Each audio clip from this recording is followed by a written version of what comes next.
একটা সময় ছিল যখন ইঞ্জিনের কনভাকশন চেম্বারে ফুয়েল পাঠানোর কাজটা হতো পুরোপুরি মেকানিক্যাল প্রেসারে। আর এখনকার আধুনিক গাড়িগুলোতে সেই কাজটা করে একটা ইসিইউ। পুরনো মেকানিক্যাল পাম্পের যুগ এখন শেষ। এখনকার যুগ হলো ইসিইউ, সেন্সর আর কমন রেলের। অনেক মেকানিক মনে করেন ইলেকট্রনিক ইঞ্জিন মানেই খুব জটিল কিছু। আসলে এই ধারণাটা সম্পূর্ণ ভুল। আজকের ভিডিওতে আমি ডিটেলে এক্সপ্লেন করব মেকানিক্যাল ইঞ্জেকশন এবং ইলেকট্রনিক ইঞ্জেকশনের মধ্যে পার্থক্য কী, কেন কোম্পানিগুলো মেকানিক্যাল ছেড়ে ইলেকট্রনিক সিস্টেমে আসলো। আপনি যদি গাড়ির আধুনিক ইঞ্জিন সম্পর্কে জানতে চান তবে আজকের এই ভিডিওটি আপনার জন্য। দেখুন, ডিজেল ইঞ্জিন চলে কম্প্রেশনের উপর। সিলিন্ডারের ভেতরে যখন পিস্টন বাতাসকে কম্প্রেস করে গরম করে ফেলে, ঠিক সেই মুহূর্তে আমাদের ফুয়েল স্প্রে করতে হয়। এই স্প্রে করার কাজটাই করে ইঞ্জেকশন সিস্টেম। মেকানিক্যাল হোক আর ইলেকট্রনিক, দুটোরই মেন টার্গেট হলো সঠিক সময়ে সঠিক পরিমাণে ফুয়েল স্প্রে করা। কিন্তু চ্যালেঞ্জটা হলো কতটা নিখুঁতভাবে আপনি এটা করতে পারছেন। পুরোনো দিনের ইঞ্জিনগুলোতে আমরা দেখতাম সেখানে থাকতো একটা ইনলাইন পাম্প অথবা রোটারি পাম্প। এই পাম্পটা সরাসরি ইঞ্জিনের টাইমিং গিয়ারের সাথে যুক্ত থাকতো। ইঞ্জিন যত জোরে ঘুরতো পাম্প তত জোরে ফুয়েল সাপ্লাই দিত।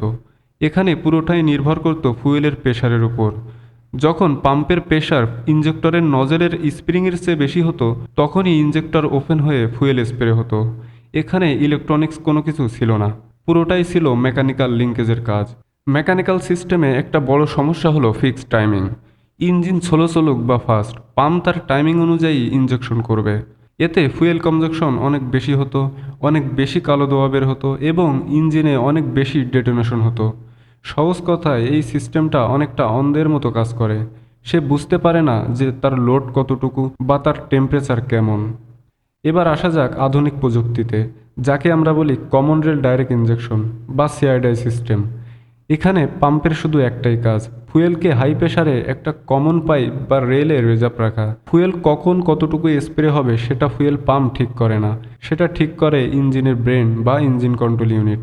সে একা এই সিদ্ধান্ত নেয় না, সে বিভিন্ন সেন্সরের কাছ থেকে তথ্য নিয়ে ফুয়েল স্প্রে করে। মেকানিক্যাল সিস্টেমে ইঞ্জিন আইডিয়াল স্পিডে থাকলে ফুয়েলের প্রেশার থাকতো 300 থেকে 400 বার, কিন্তু সিআইডাই সিস্টেমে ইঞ্জিন আইডিয়াল স্পিডে থাকলেও কমন রেলে 1000 থেকে 2000 বার পর্যন্ত প্রেশার থাকতে পারে। এর সুবিধা হলো ইঞ্জিন স্টার্ট হওয়ার সাথে সাথেই আপনি ফুল পাওয়ার পাবেন। ইসিইউ চাইলে 1 সেকেন্ডের কয়েক হাজার ভাগের 1 ভাগ সময়ে ইঞ্জেক্টর ওপেন করে আবার ক্লোজ করতে পারে।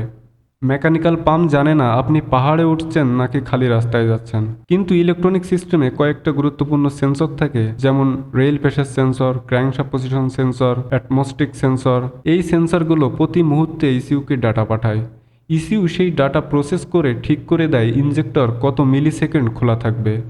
আপনি হয়তো খেয়াল করেছেন পুরানো ট্র্যাক বা পিকআপ স্টার্ট দিলে ইঞ্জিন থেকে অনেক বেশি শব্দ হতো, কিন্তু সিআইডাই ইঞ্জিনে শব্দ অনেক কম।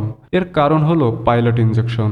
ইসিইউ মেন ইঞ্জেকশন করার আগে একটা পাইলট ইঞ্জেকশন করে, যেন সিলিন্ডারের ভেতরের বার্নটা স্মুথলি হয়।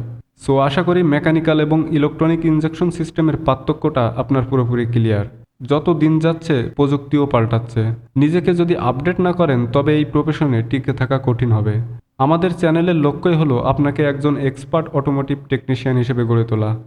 এই ভিডিওটি যদি আপনার উপকারে আসে তবে এখনই একটি লাইক দিন।